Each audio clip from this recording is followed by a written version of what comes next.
Speaking, जब negative EBIT की बात हुई थी ना, जब आपने ये फ्लैश पढ़ा तो एक बार के लिए मुझे भी सेटबैक लगा, लेकिन सेमीकंडक्टर वाली बात सुन के अगर आप देखें मुझे भी लगा I mean this drawback persist with the entire industry. आपको नहीं लगता कि ये कहीं ना कहीं बाजार को, इन्वेस्टर को प्रिपेयर कर रहे हैं? आई मीन ये तो बातें जगजाहिर थी।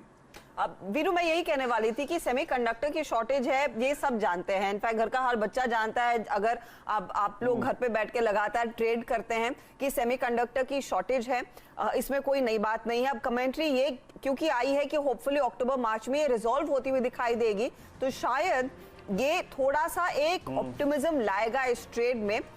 लेकिन यहाँ पर वीरू एक और जो डिटेल आप स्क्रीन पर देख रहे हैं कि 100 करोड़ पाउंड का कैश आउटफ्लो भी देखने को मिल सकता है Q1 में। अब ये कैश आउटफ्लो क्यों है वीरू? इस स्टॉक में ना एक्चुअली एक तरफ ये दोनों तरफ की चीजें हैं।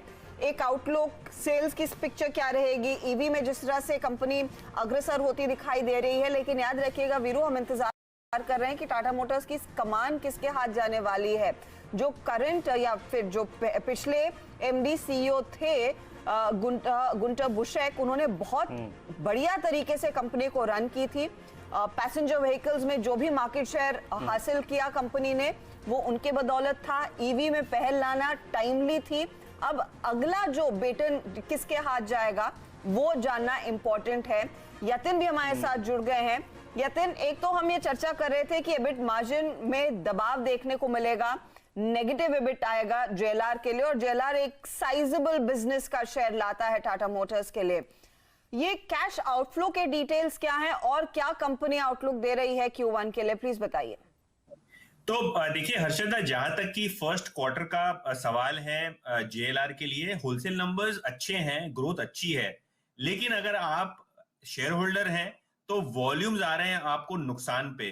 अगर आप कंपनी की देखें तो इन्होंने लगभग 30,000 यूनिट्स का प्रोडक्शन लॉस किया है Q1 में, क्योंकि जो सेमीकंडक्टर शॉर्टेज पूरे ग्लोबल लेवल पे देखने को मिल रही है, उसके कारण सबसे पहले प्रोडक्शन लॉस हुआ है।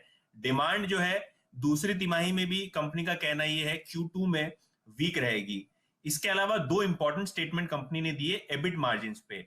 एबिट मार्जिन पूरा स्ट्रीट में जो रिपोर्ट्स पढ़ रहा था 4 से 6% पॉजिटिव ट्रेजेक्ट्री में है, और पहले 2 क्वार्टर्स अगर आप देखें चैलेंजिंग हो सकते हैं मैनेजमेंट के हिसाब से। Q1 में उन्होंने कहा है कि एबिट मार्जिन नेगेटिव आएंगे, यानी आप हर यूनिट जो बेचते हैं वहां शायद आपको नेगेटिव एबिट मार्जिन देखने को मिल सकता है Q1 में मैनेजमेंट के हिसाब से, और स्ट्रीट 4 से 6% पॉजिटिव ट्रेजेक्ट्री में है। तो अज्यूमिंग आपके पहले 2 क्वार्टर्स वॉश आउट हैं कोविड के चलते, सप्लाई चेन के चलते, और मार्जिन्स जो आपने गाइड किए थे उससे शायद कम हो जाए, इसके कारण ईपीएस कट्स आपको आते हुए दिखेंगे। डिमांड नो डाउट अच्छी है, लेकिन एक कॉस्ट पे आ रहा है। हमने ये देखा है एल्यूमिनियम स्टील प्राइसेस काफी प्रेशर डाल रहे हैं ऑटो कंपनीज के मार्जिन पे। और टाटा मोटर्स ने और एक चीज बताई है कि उनका फ्री कैश फ्लो पहली जो क्वार्टर है उसमें नेगेटिव 1 बिलियन पाउंड रहेगा। तो लगभग 8 से 8,500 करोड़ के आसपास आपको फ्री कैश फ्लो नेगेटिव आता हुआ दिखेगा।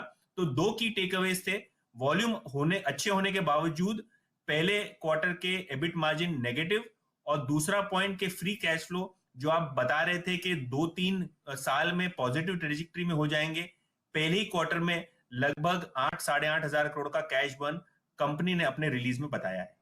बड़ा कैश बर्न है। अब होपफुली